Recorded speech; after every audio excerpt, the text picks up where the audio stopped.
think the best thing about, we do a lot of velo machine, a lot of breaking ball machine, is because that's the closest thing we can do to create real life. So in a typical velo round, you take 6 to 8 swings.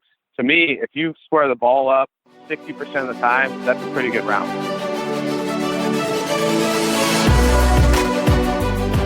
Hello and welcome to Ahead of the Curve. I am Jonathan Gellner, and thank you so much for being here. This episode is brought to you by baseballcloud. baseballcloud's revolutionary software platform brings to life the numbers captured by TrackMan and FlightScope. This provides colleges, players, and facility owners around the world a turnkey product, allowing them to analyze their data using key metrics and custom visualizations on one intuitive user interface. Go to baseballcloud.com to find out how you can have your own data analytics department for your program. Data has a story to tell, and Baseball Cloud gives it a voice. During this episode, I interview Michael Earley, assistant coach and hitting coach for Arizona State University. Earley played under Tracy Smith at Indiana from 2008 to 2010 before going on to a professional career with the Chicago White Sox organization. He played professional baseball for 6 seasons, including time with the team's AAA affiliate, the Charlotte Knights. During his professional career, he was named to 4 All-Star teams and was named a member of the Southern Illinois All-Decade team. Well, if you didn't get a chance to watch ASU play this year, they could rake. And on the show, Michael shares some of his favorite drill work and how he approaches batting practice.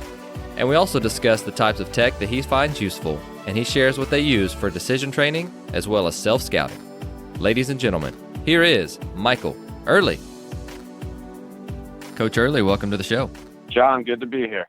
Absolutely. Well, I have been looking forward to our conversation ever since we decided to set a date, which is today. And I am just really ready to dig into some player development. I know that you guys just raked this year, and I am really ready to dig into that. But I want to get to know you a little bit better. And you mentioned before we got started that you're from Indiana, and it's probably not 110 in Indiana during the summer, which it is in Tempe and Phoenix right now. But I want to know, a little bit about your baseball background and how you decided to get into coaching.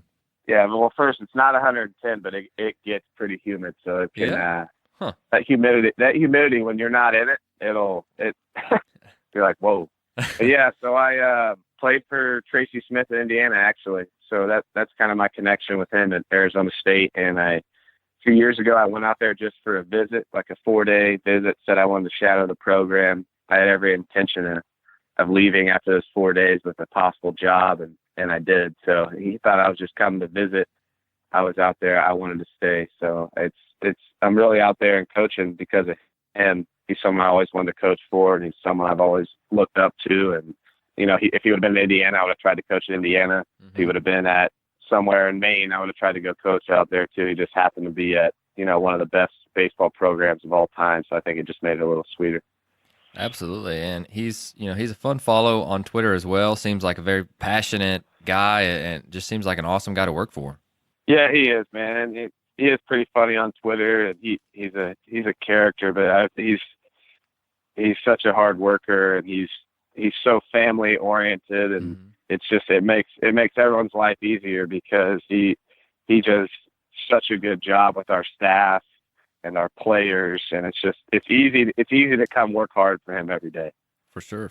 I like that, and I've been following his career and some different things that he's done since he was at Indiana, and he's been fun to watch, and so have you guys. I mean, you guys really just were awesome this past year, especially on offense, and you had several early round picks, and you guys hit a ton of home runs, a ton of doubles, and I just really want to dig into the player development side to see how you developed them into the baseball players that they became. And I know you guys have had some really, really good recruiting classes, which I'm sure that helps. But let's talk about what this past fall looks like, or what this upcoming fall is going to look like for you. And, what does a typical week of training look like? We do it a little different, I think, just because we have the weather and we have 2 fields. Mm-hmm. So we're always able to hit on the field. I mean, we hit outside every day. I mean, we start in the cage, but we're always outside hitting. And then what I do that's a little different is, let's say, usually every day practice is at 2:30 or 3, okay? I start hitting at 12. So I take groups of 3 or 4, for every 30 minutes up to that time. Now, it makes my day and some of the other assistants' days longer, but it helps us get that individual time where in college baseball, when you're just fitting in your offense into the regular practice, it's hard to coach. I can't coach 15 guys at once. So when I can get them down to groups of 3 or 4, it just makes it more personal. You learn the guys more.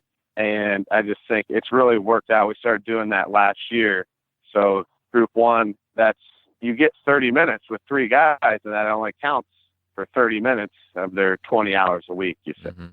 So I think that's helped a ton. I really like that. And one of my questions was, how do you get around time restrictions? And I think college has the worst ones. I know that we don't have very good ones in high school. We get them an hour a day all fall, which sounds like a whole lot more than you get them, but it's trying to fit everything that we want to do to help them make them better baseball players into our time restrictions. It's not a recipe for success unless we're fairly organized. And again, whenever you guys get your 20 hours, are you scripting everything beforehand, or are you getting to know them while working through some things? I mean, take us through your process on what you decide to work on with that 30 minutes. So I try to group the guys so I try to group all the lefties together. If we have a couple switch hitters, I try to group them together, power guys together, speed guys together. So the conversation can be relatively similar throughout the process. And the cool thing about doing that and trying to match up guys is they start teaching each other and talking to each other. And when that happens, I've done my job and I don't need to do anything. So it was cool last year to see Hunter Bishop was hitting. If he was struggling, you had Carter Aldretti, he just got drafted by the Giants, and Spencer Torkelson chiming in to him before I did and saying the same stuff that I said. So really trying to group those guys. I try to make sure it's never going to be perfect, but you want to have a leader in each group, and you want to have a young guy in each group. So I always made sure we have a kid who's going to be a sophomore this year. I always made sure he was with Carter Aldretti's group, and I always made sure Torkelson and Bishop were together because they would compete against each other. And there's two infielders, our middle infield, they were always together. So it was just about trying to group guys by who they are, how they play, and similarities, but also mix in some leadership with some inexperience so they can teach that guy. And then this process can just continue on. And this year, you really saw it. My first year, I was just kind of laying the ground level with it. This year, it was clockwork. I mean, my job was so easy this year because of the foundation we laid the year before. So that's something that I am trying to do as well. I'm year 2 back at a stop where I was previously, but I didn't really know a whole lot of the kids. And so I really wanted to lay that groundwork and, take us back to just a review of your first year and how you did that, because I want to know, especially because you did it well, obviously. And for the guys that are in similar situations who are going into their first year or just finished their first year, what would be your advice on how to lay that groundwork, how to lay that foundation to where year 2 and especially year 3, again, it's like clockwork, it's a well-oiled machine? Well, I mean, I think one of the bigger things, what helps is we had success. So whenever you have success, it's always easy for guys to follow. But what I would say is just be strong in your convictions and be willing to make adjustments. So I've adjusted a lot. Like I started out a certain way, and sometimes the guys kind of create their own routine too. So, and it kind of just morphs into, it kind of happens organically. Like you lay the foundation of the daily stuff, and you got to be willing to make adjustments. You got to be willing to listen to them. You got to be willing to listen to them, and you got to be willing to tell them, just to be quiet. Like this is how it's going to be, and picking which is which, because there's sometimes they are right because they're doing it. And there's sometimes they're 18 and 20-year-old kids, and you got to kind of be like, hey, relax, man, just give it some time. So I think that's definitely a difficult part of it, is knowing when to dictate, when to hold them accountable, and when to listen to them when it comes to like just daily work. Sure. And being flexible yet strong in your beliefs, I really like that. And you mentioned that you have some stuff that you do every day, or at least, that's something that I'm trying to, again, simplify some different things and find some stuff that not everyone needs, but just find everyone's little routines that they need to go through to get them moving right, to get them feeling right. So do you mind sharing a couple of those with you or with us? And are there stuff that everyone does on a daily basis? I know we're in the era of hyper individualization, which for the most part is really good, but I think there's also some different things that possibly could work for everyone. So I'm always interested in hearing what everybody's everyday drills or their routines look like. Yeah, so I'll just give you a couple guys, for example, who, like, it goes back to the groupings and the pairings. So every day, Drew Swift, our second baseman, and Alika Williams, for the last 2 years, they start off their day on tee, which not the biggest tee guy, but I like the tee because I always like to hit by myself. But sure, that's just another deal. But they always start off on the tee. They always start off hands only. Then they go to a no stride drill. And then they do 1 round of regular front toss. And then they do 2 or 3 rounds of angle toss, which we're really big on, where the ball's coming from behind them. They do that every single day. Then they jump into a couple of rounds of BP in the cage. And then they're on the field, either BP live or BP off the fastball machine. So it's nothing crazy. It's nothing reinventing the wheel, but it's a routine that we came up with for them. Now, you flip side, you go Hunter Bishop. This year we started doing, I got one of those tees. It's like a Shet tee. It almost folds out like a briefcase. It's kind of old school, but it has all the dots in it. I don't know if you've ever seen that. But you can put up to 4 tees on it on a time. So we'd have 2, one on the outside, one on the inside. He'd start off, he'd hit the outside one first, then he'd hit the inside. And then we would switch to, right when he would go into his load, I would tell him which ball to hit. So he'd go into his load and be like, outside, bam. Load, inside, bam, and he'd connect, and I'd switch it up. And all that was a body control drill, keeping his body in the same spot no matter where the pitch is. It's just really, that's the hard part about finding each thing for each guy and grouping it together. And that's one of those things too. They kind of tell you what they want. You kind of tell them what we want. Right. And again, I've talked about simplifying a little bit because I feel like last year at times I didn't really know the kids all that well. And the longer the year went on, the easier it was to try and, fit them with different drills that really helped them.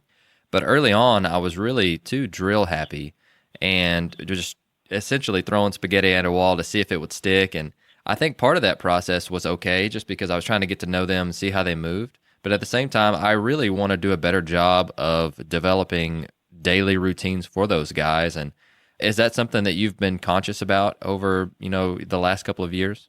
Yeah, and I think the best way to develop like a daily routine or come up with drills is to work backwards. Like everyone wants to come up with the drill first because you want it to be a process. You want to go drill work into the game. But I think when you first get guys, you got to see their game swings or like their swings off a high intensity velo like a game, and then develop their drills off that. You got to work backwards a little bit. I like that. Before you start. It's the whole, you want to crawl before you walk, I guess, but like in this case, you got to kind of know what their deficiencies are or some of the things they need to work on before you set the drills. And I've done that before too. I'm like, we're going to do this drill, this drill, this drill. And then you get to game stuff. You're like, well, you don't really need to do that. You need to do this. Right. Well, and at times last year, I felt like I spent as much time explaining the purpose of a drill as they actually did performing the drill. And I really want to get away from that. And I know that you talked about year 2 being a whole lot better and, getting them into some different verbiage that you use and understanding we regurgitate a lot of different drills and name them a lot of different things, but just being able to put it on a list and them to understand what it all means, I think is going to help it go a whole lot smoother. But yeah, I did that way too much last year. Yeah, and I'll have a little bit of that this year because I got a ton of freshmen coming in. Last year, I only had 1 new position player come in. Wow. So we had all these guys returning, and we have a lot of guys returning again, but we're just bringing in a lot more. So that whole, some of these guys are going to be in year 3. I'm going to need them to pick me up a little bit because it's tough when you got, 10, 12 new guys coming in. Sure. And I think that that's something that being concise with my communication and not really over explaining, or if that makes sense, of just here's what you need, here's the premise of the drill, and not trying to do it in a way that makes me sound good, but doing it in a way that they fully understand the process of it. And I know that we as coaches need to understand the complexity of a lot of different things, but also be able to simplify it in a way that makes sense to the player. And that's something that I've been working on. and something that we take the summer to be able to do and to revamp. And that's what, I mean, that's at least what I take my summers to do. But you mentioned that, one of your players, you guys like the angle toss, and you said from behind you. Is that like, so if you're a righty, is that like on the third base side, or literally like behind you where the catcher is setting up? Yeah, so let's say a righty's up, they'd cross the plate and put their heels on the first line of the lefty batter's box. Okay. And I would get a little more, we'll move the screen a little more behind them, and you're tossing it almost middle away. So they're really trying to leverage the ball, and they're trying to hit it to dead center. And then occasionally throw it at their front hip to turn on it, but you don't want them to hook it. So it really helps you stay close, and it really helps you stay behind the ball. If you have too much forward movement too soon for such a simple low-speed drill, you're going to get instant feedback. Sure, I like that, and I always love instant feedback. I think it's, if we can set up an environment that gives that to the player and they understand how to feel, or they understand the ultimate goal of the activity, then it's just going to make them better, and they're going to get, again, like you said, instant feedback. So I love that.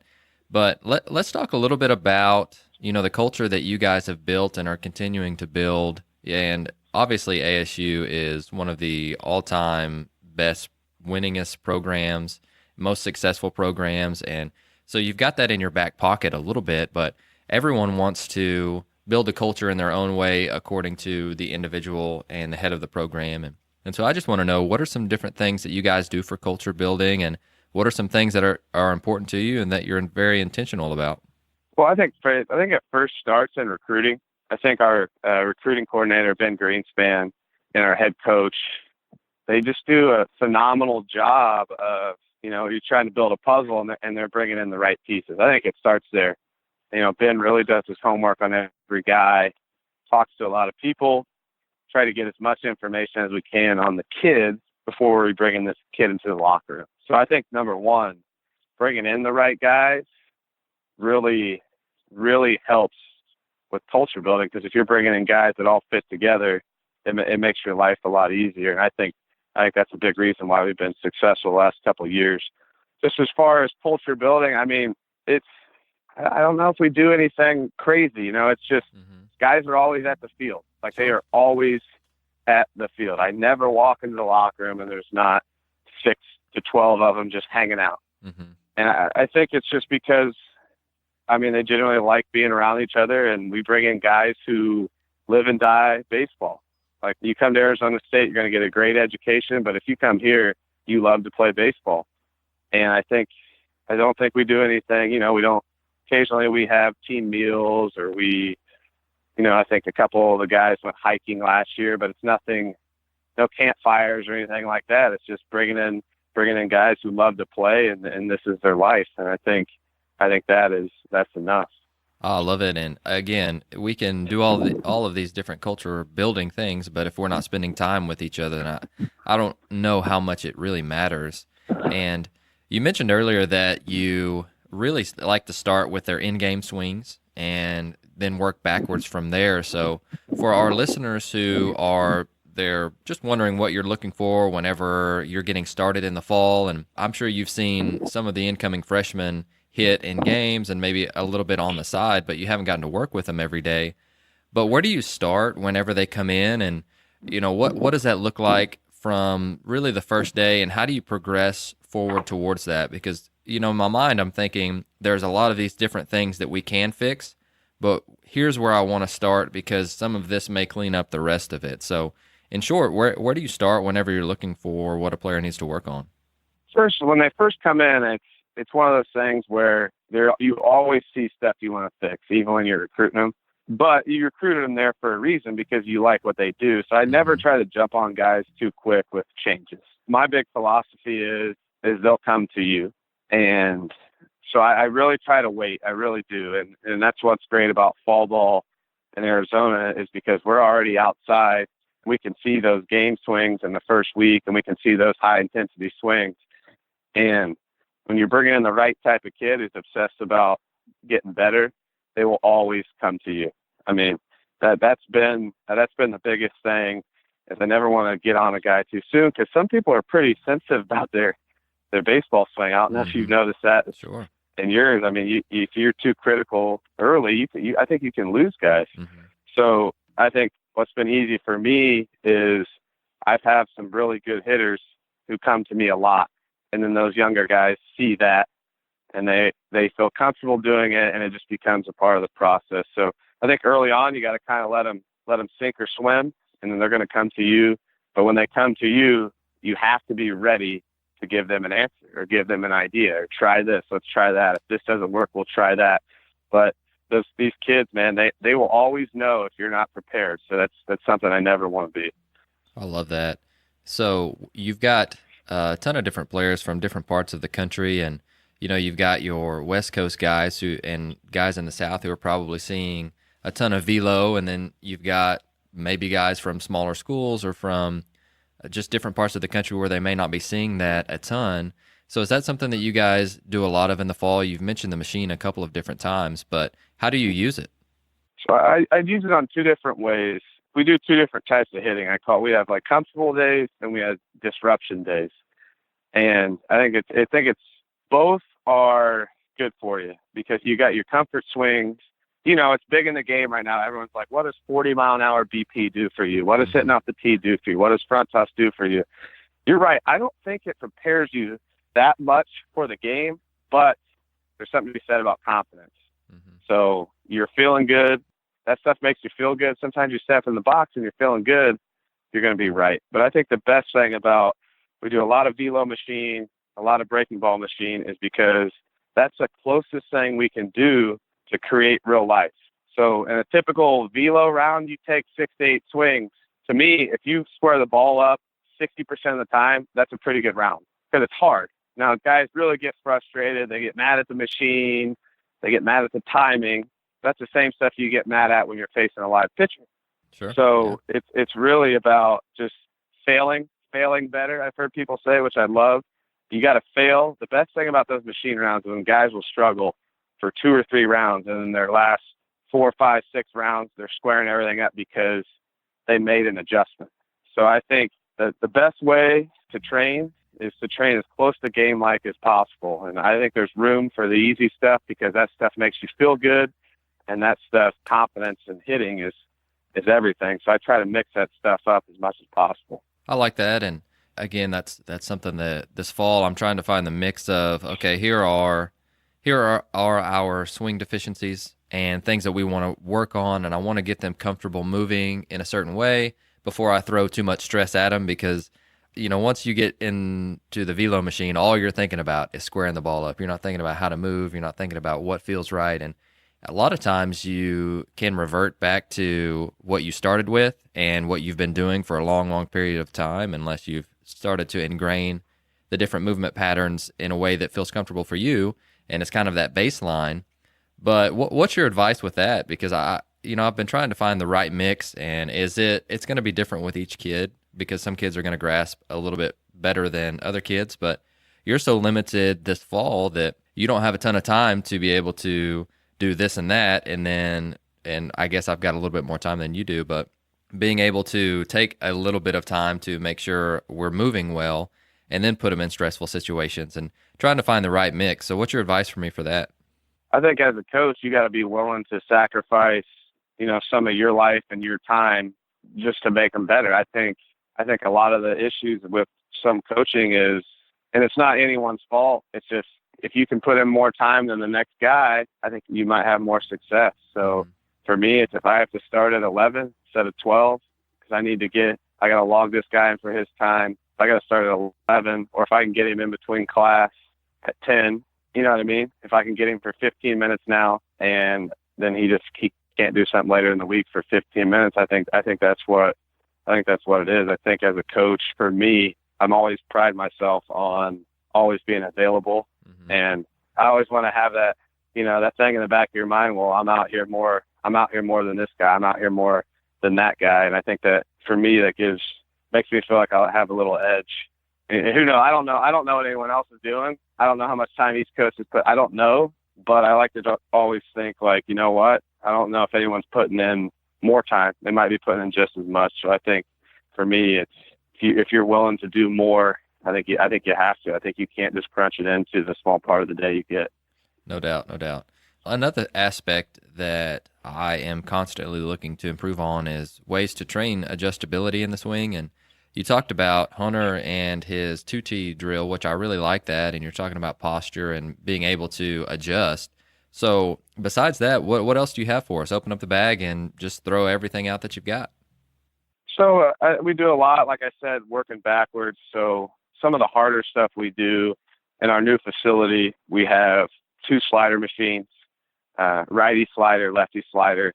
Righties always hit off the righty, pretty much lefties hit off the lefty. And it's not really about hitting a slider. It's about getting in a good position, hitting against something it's a firm slider. I don't know if we see sliders this kid in the game. So it's something that's difficult, gets guys in the right position. They have to let the ball travel. They have to let it get a little deeper and hit it the other way. We do a ton of that. And then we also we do the offset flips. We'll do offset velo, where on that, though, I like to have that coming from the opposite side, not from behind, because the offset velo from behind can be a little difficult, almost too much failure, where it's like you gotta be able to get some type of feedback. We still do it, but not as much as angle from the other side.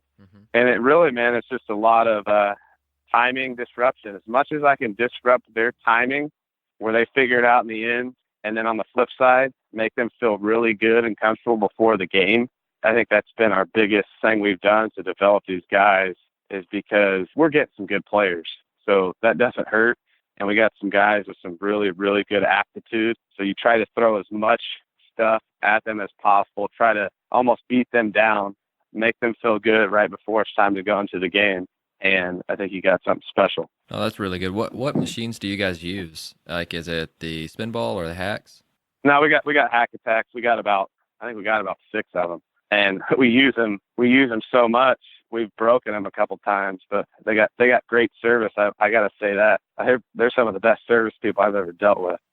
So they're awesome. Cool. Their machines are awesome. But yeah, we use them a lot. We use them a lot just because, I know you've noticed how good pitching is getting, and they say the hitting is behind.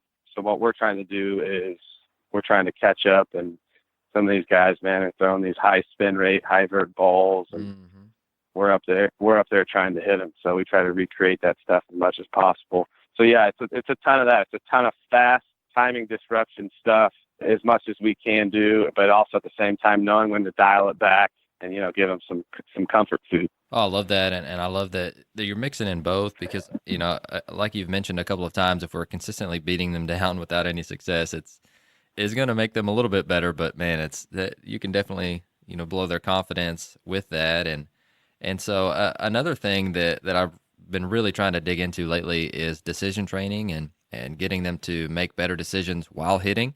And some of the best hitting advice we could ever give is swing at strikes and don't swing at balls. And so how are you guys training that in practice? That's one thing for me that I'm always thinking about too, because in practice, how many balls do you see? Not very many. You know what I mean? I've kind of come up with a theory. I don't necessarily know, to be honest. My theory has been we see so many strikes at high speeds in practice that we know how to dictate what's a strike and what's a ball. And I think that's really worked out. I think you're seeing strikes all the time, and it's off the tee, off a flip, off someone throwing 45 or 50. It's hard to dictate. But I think if you see a ton of strikes at a high speed level, you kind of create your own zone. You kind of create your own box, and when you leave that box. And that, I don't really have a great answer for it, except for we do that a lot, and we control the zone a lot. So that my theory on it is just that. It goes back to that high-speed training. So they're seeing a ton of strikes every day at a high-speed level, so they kind of know and they kind of learn their zone. And it's really cool, too, because you'll tell when guys are locked in, because that machine, you'll get in there and they see pitch number 30, and sometimes the machine is off, and they take that ball. So that's when guys are really locked in and they're not just in swing mode. And then when we got that new facility, I wanted to get an iron mic, because we've really created a culture here of, like, I'd say, I always say, like, those who hit often. And we probably borderline on hitting too much. So we got the iron mic. The guys are in there all the time, just on their own. It'll be 11 o'clock at night. I'll get a video on my phone from Spencer Torkelson or Alika Williams or someone like, hey, look at this. But the best thing about that iron mic too is it doesn't throw a strike every time. So that's the beauty about such a lost art, the iron mic. Sure.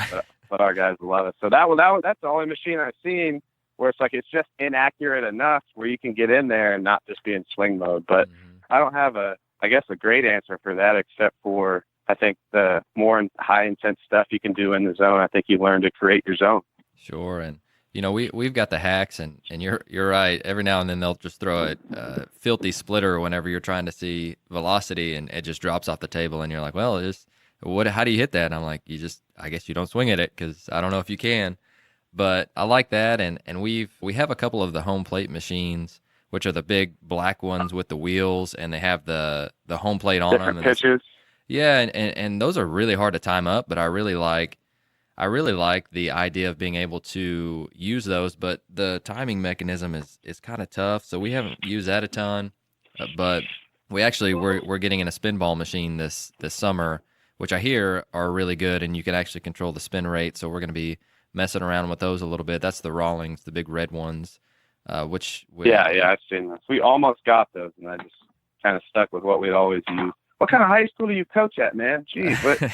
You guys get cars and stuff too? Yeah, I wish. But no, so yeah, just trying to get them in game swings as much as we can, and again, trying to put them in slightly more stressful situations than what they're going to see in a game, and so they're going to hopefully the game will slow down a little bit. But another thing that we really like to do is integrate competition, and whether that's just counting barrels, I mean, just giving them some sort of what you mentioned earlier, immediate feedback, or some sort of, hey, we're going to compete against the machine or against the guys in your group.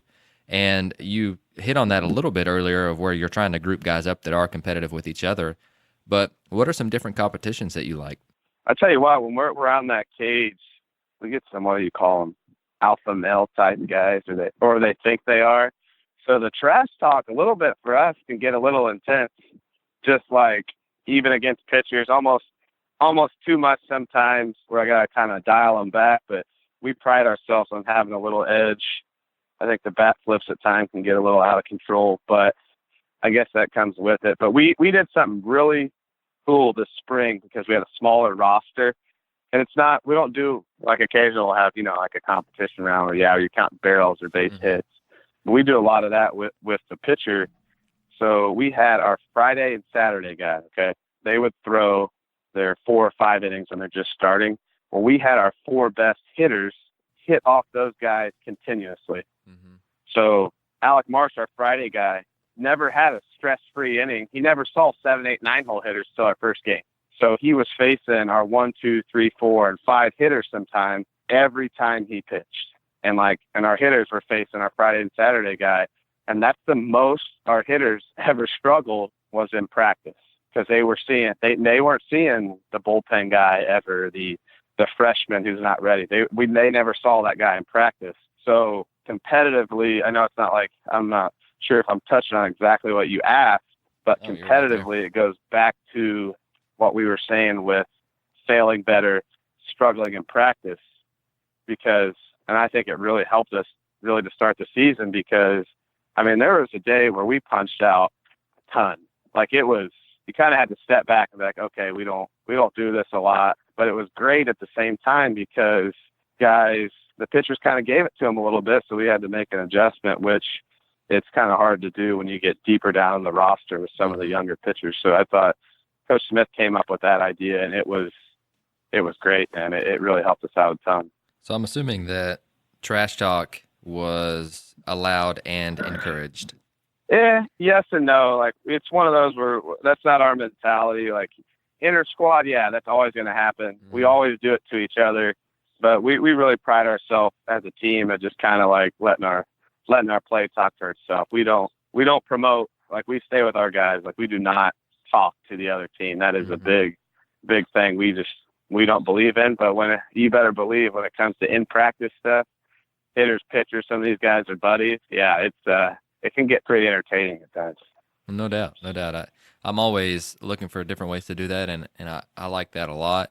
And so, again, this is the time of year where we're analyzing a little bit of everything that we did last year, and we're trying to, one, improve ourselves, but to essentially improve ourselves to improve our players, but we all have slight biases. I'm sure you do whenever you're recruiting or whenever you're looking at video on TV or, at Craig Hyde on Twitter, selfless plug because he's awesome. But what are you really paying attention to, and what are some different things that may not be absolutes, but are you see quite often in elite guys that you try and recreate with some of your different players? And again, we know that we're going to individualize training and everybody's going to move a little bit differently. But like I mentioned earlier, we all have our biases of, hey, this is how they move. This is what we see. So what are some of the different things that you are looking for on a consistent basis? My biggest thing I look for in every guy is how their back leg works. Okay.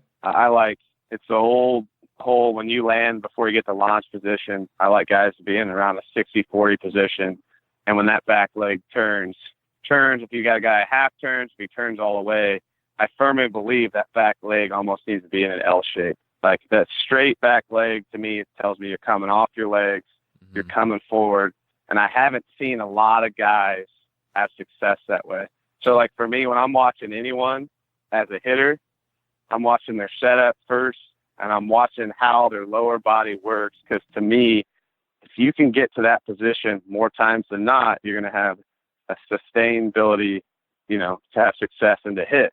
If you watch Spencer Torkelson, the reason he's so good, not only because I think he's borderline like a hitting genius, he is in a good position to hit almost every single time.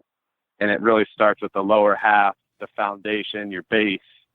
And, I think a lot of times people get caught up and my swing's not right, my path's not right. Well, your path is not right because your legs aren't right, and that's changing your upper body path. So For me, the lower half for me is everything. Okay. And so say that you recruited me, or I'm walking on because I'm obviously not good enough to play there, but you're working with me in my swing and I'm really stiff and I do not feel it. What are some ways that you would help me fix it or feel it? Stiff just in general, just loosening up. Yeah, it's kind of a general question, but you mentioned that you like to have some flexion or some L shape. But if just say that my lower half wasn't working real well, what are some different things that you could help me feel or get into the positions that you're talking about? I take guys and just take it at a real elementary level, spread them out wide where I'm saying, okay, we're going no stride. I do not want your back foot to get off the ground at all here. And I want you to get a little wider than normal. And I want you to feel a little uncomfortable. And all I want you to do is I would take them back to their load. And I'm like, I just want you to connect from here. Mm-hmm. Now, I know there's all kinds. I want to take your hands and your back foot, and I want them to turn at the same time from maybe a little farther back than you normally go, but just so they feel the hip and their back knee get underneath them. Okay. And I think when you do that and you simplify, I know in a swing, everyone talks about how your back knee goes first, and I get all that, but try telling that to a kid, like, hey, I want your back knee to go slightly before your hands. If you, that, to me, I've always thought if you told them your back toe and your hands, I want those to connect on a string together, I think naturally your lower half is going to work the right way. And that's just a real elementary way of doing it. Mm-hmm. I think if you start there with guys, they'll start to feel it. One thing I see when guys really start their lower half working the right way and staying behind the ball, when they first start, they're always out in front because they're not used to having that much time. Yeah. Same. Which creating timing is everything. So I always make sure to let them know that. I'm like, hey, you're probably going to be out front these first couple. Stick with it. Start your timing a little bit later. Be a little slower, a little later with your start. And we've had a lot of success with it. No, and I know that that's a fairly general question without seeing video and getting to know whoever that you're working with. But I'm always looking for different ways to say things or different ways to get players to feel things, because inevitably we've got our biases to which we can get 90% of them working right or 95, but you've always got these one or two kids that you're like, I have literally emptied my toolbox for this kid and I cannot get them to understand how this feels. And so I love that, and thank you so much for going into some detail with that explanation. And I thought that was really good. Yeah, and the one thing I think as a coach, you probably have coaches and back in your day you make fun of because you repeat the things they said all the time. And mine, I think, is going to be, hey, start sooner and slower. That's my biggest. 100%. Like the timing. I love when guys start sooner and slower, because when you're going slow, you can always speed up. When the guys start their load too fast, you can't slow down. You're committed. So that's one thing. If you watch a lot of our hitters, they're almost looking like they're going slow motion until it's time to swing. I think that really frees them up and really speeds their bat up, but also helps them control timing. Sure. I say that a lot too, and I think that the kids that I work with have heard foot down early for so long that they don't understand what being on time feels like, and that has definitely been helpful for a lot of our kids, and I like that, and I use that term a lot. And so another thing that I'm really trying to integrate more into is just some different tech that will help some, if not most, of our players, and figuring out how to use it and understanding, whenever we can put a number on some different things, I think it does help the player and it helps them to understand. Instead of being a objective coach, we can use some different tech to try and work through it together. And do you guys use tech at all? We do. I wouldn't say, quote unquote, we're data driven. Mm-hmm. It's more of like data supported. Sure. So like I like to check out exit velos and things like that on our TrackMan system. That's right. And use a lot of video that we have. We use a lot of like our in-game scouting video and percentages and counts. So we are getting a Rapsodo this year, and nice. I know I have a pretty good idea how to use it, but it's going to be a different tool. Going to try to integrate it, but I'd say we more like to use ours on the back end support. I don't know whether that's wrong or right. So we're always willing to try things and get better, but we're not.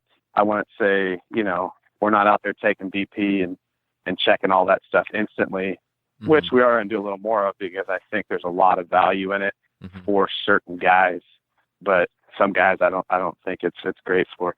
Sure. Understand. And I think that's you coaching to the individual and not just saying a blanket statement of, okay, this works for everyone, because again, inevitably we as coaches, it doesn't. We'll find that one guy that it domes up or that they don't want to use it. And I think you hear a lot of pro guys talking about that stuff too, is they'll find usable stuff for them and then they'll throw away the stuff that they don't feel is useful. And I was going to say, we use, I think, data in a different way, where this year we had an analytics team. So we knew certain things like our own hitter hot and cold zones, like guys could see how they hit. That's awesome. Always knew like how their at-bats would go, whether they swung at the first pitch or if they didn't. Mm-hmm. Like we had a kid, and I don't want to give his name up. I don't want this to out. But we knew that, it was Hunter Bishop, so he's gone, so that's cool.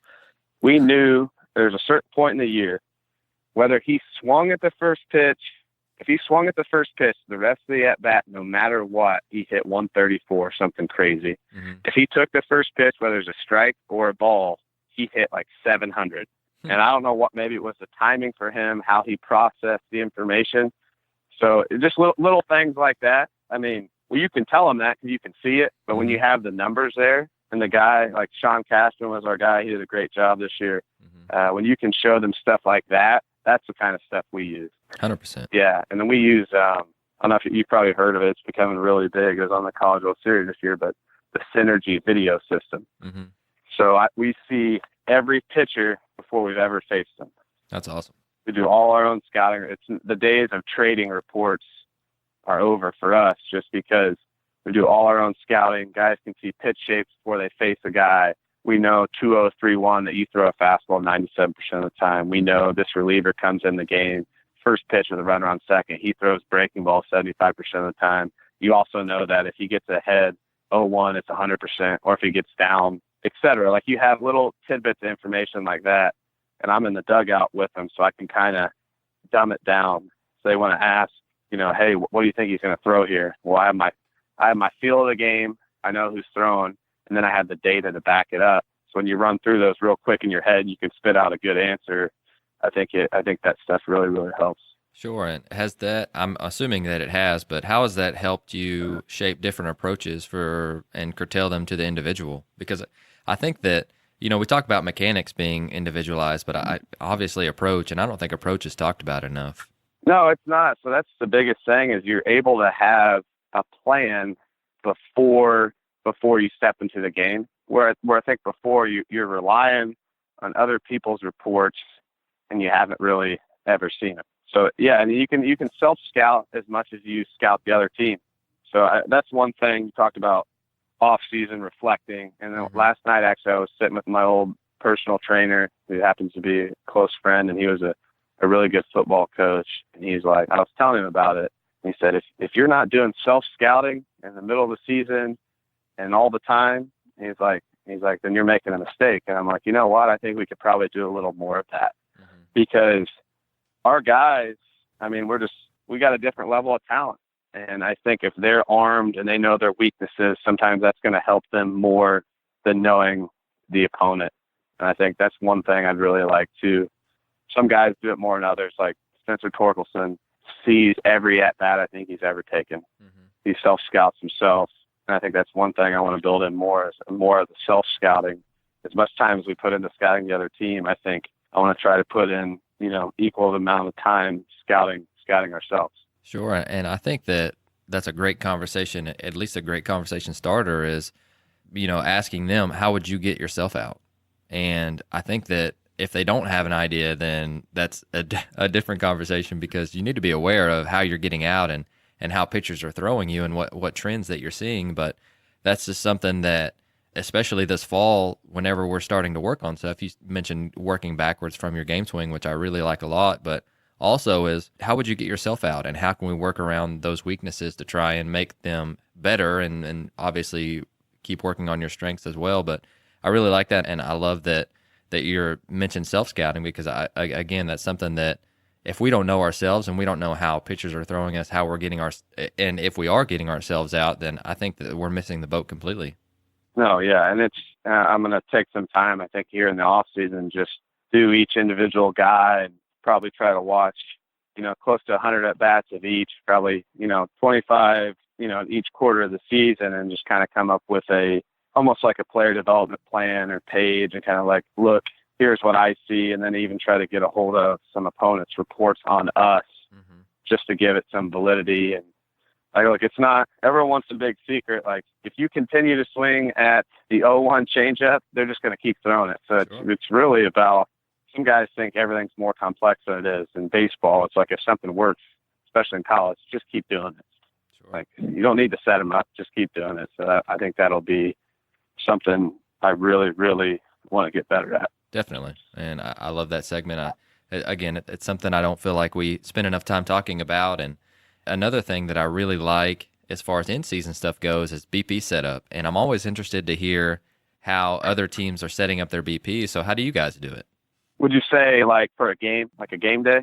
No, just just in general practice or training setting. And if you want to go into game day, if it's a little bit different, then go ahead. Similar. Well, I'll tell you, so game day, it's a little different because game day for us, I do kind of how we did it in the minor leagues. Everyone will be in the cage. There's no hour restriction on game day, so you can do whatever you want. So we'll have the whole team in there at 2:00. It's literally 2:00, a 7:00 game, and guys are in there banging away. They start with their tee, front toss, stumps and BP, flip on the slider machines, and the bunting will be outside. And they'll do that for a half hour to 45 minutes. Then they come in, change, eat, go back out for regular BP at 4. And it's every single game day. That's a cool routine we've created. So you didn't even have to put a time up on the board. They just knew to be in there. So, right.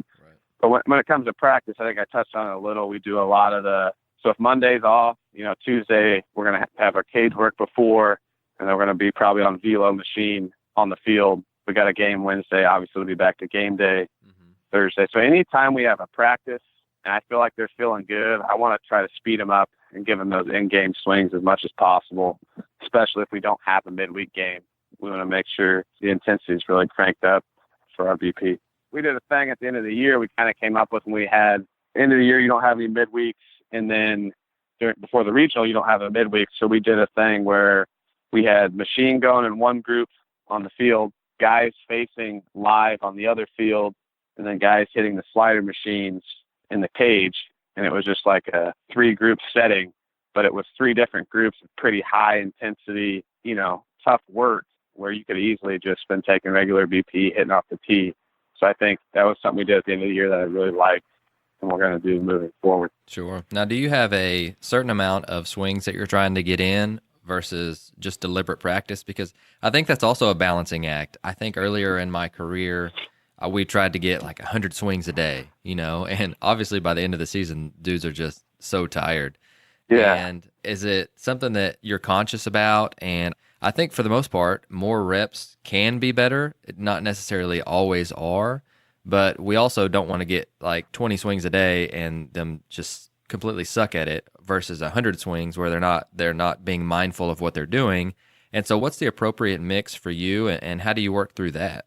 I really just try to feel it out with my eyes. I don't have a number, and sometimes it's tough when guys say they need to hit, and you got to kind of explain to them, like, there's nothing wrong with your swing, man. There's nothing wrong with your swing. You just need to rest, relax. And at the same time, there's those days where it's like, let's do a little too much today. Like, we're going to hit before practice, we're going to hit in practice, and we're going to hit after practice. And I want to gradually make you feel better, because sometimes guys associate more swings with getting better, which I think it is a little, and it's not at the same time. But to me, if that gives that guy a little edge, that he hit 3 times today, and he goes into the game feeling like, you know what, I've been working hard, I'm gonna have success. I think sometimes your mind is the best tool you can have. So it's really just a balancing act, and that I try to feel out. But I would say more times than not, I think probably another thing I got to get better at as a coach. I think we probably maybe border on hitting a little too much, but that's just that's the guys we have.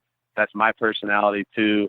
And I just think you got to learn to, draw it back in certain situations. But it's tough, man. These guys they're animals. That's all they want to do. They hit all the time. And it's awesome. It's hard to say no, because I love being out there with them. No doubt. I think that comes with experience and knowing your guys too. And obviously something that we can change every year and every week if we wanted to. But let's go ahead and get into some quick hitter questions. And, the first one that I always love learning what other people are learning. So what's the latest thing that you've learned that you're really excited about? Latest thing that I've learned that I'm really excited about. Just as far as what? Hitting or just anything in general? Coaching? Anything. I know that's a little bit broad, but what are you learning about, and what's gotten you excited lately about it? Well, I'm really excited to get this Rapsodo, to be honest. I'm really excited to find a great way to integrate that into our team, because I feel like it can make us better. There's a lot of research that's saying it helps, and we've been really good. So if we can find something to put in our toolbox that we can use and make us just a little bit better, for me, I'm really excited. I read about it, I think, every day, just different ways to use it. So, yeah, I mean, that's something. I guess it's not something new I learned, but it's something new we're getting that I'm really, really excited about and excited to work with. I love that, and that's something that I think that we can do obviously better on a daily basis, and the Rapsodo is going to be a really cool thing to see how you progress from that. I may be picking your brain later this year to see how you guys are using it and how you like it. And one thing that I learned from Matt Lawson last week, he's the hitting coach at Missouri State, and he talked about looking at the Rapsodo spin off of the bat. And I thought that was really interesting, just to, obviously something that's a little bit different than the launch angle and exit velocity that we hear all the time. He started to look at, what the spin looked like. And I think that that's something that I'm going to have to try and dig into a little bit more this fall. Second question, what is something that you do in practice that your players love? I bring energy every day. I mean, I think they generally know that I love to be out there.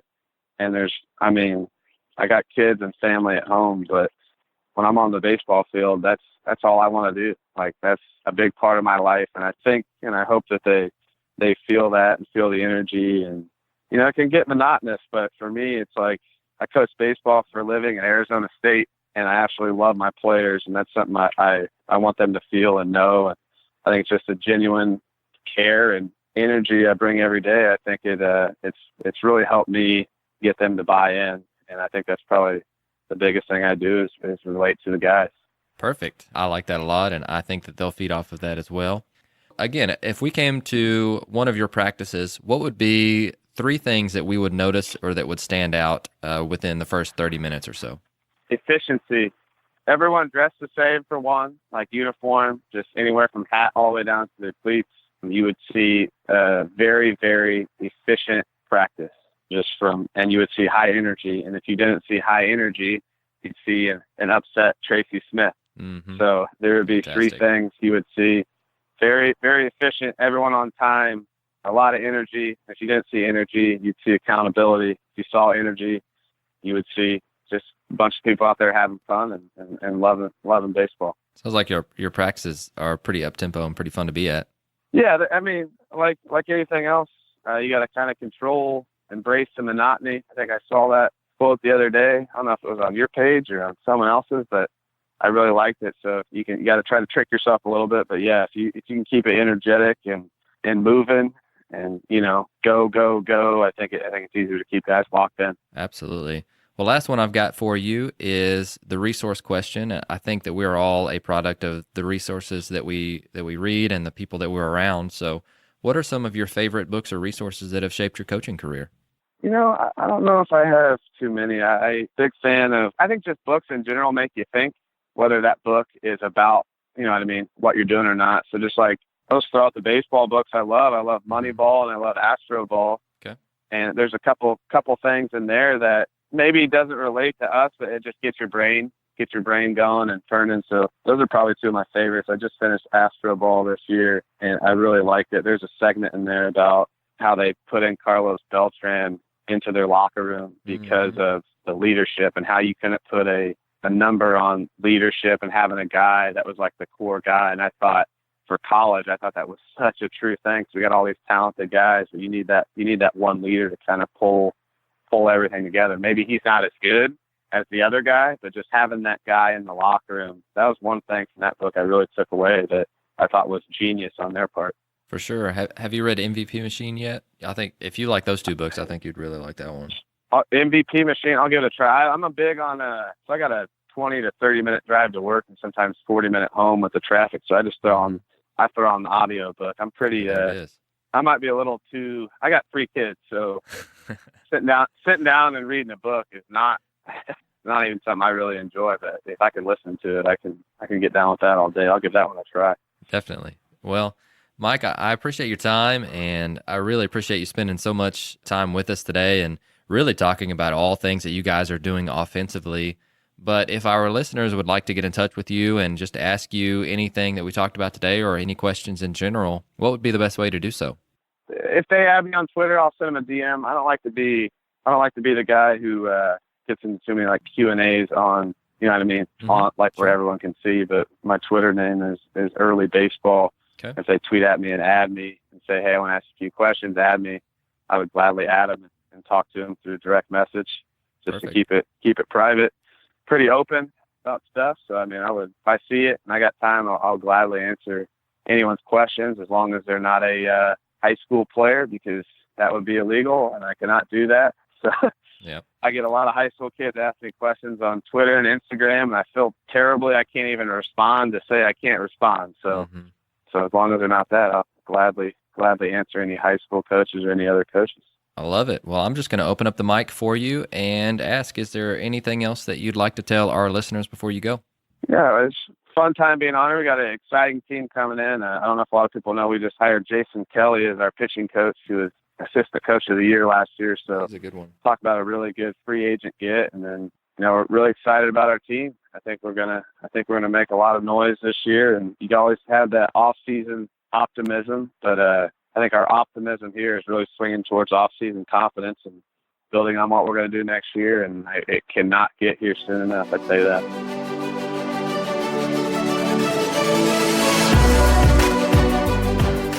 Thank you for listening to Ahead of the Curve. You can subscribe on your favorite podcast platform, which could include Apple Podcasts, Google, Spotify, Stitcher, or YouTube. And if you're enjoying the podcast, please share it on social media to help get the word out. Once again, thank you for joining us.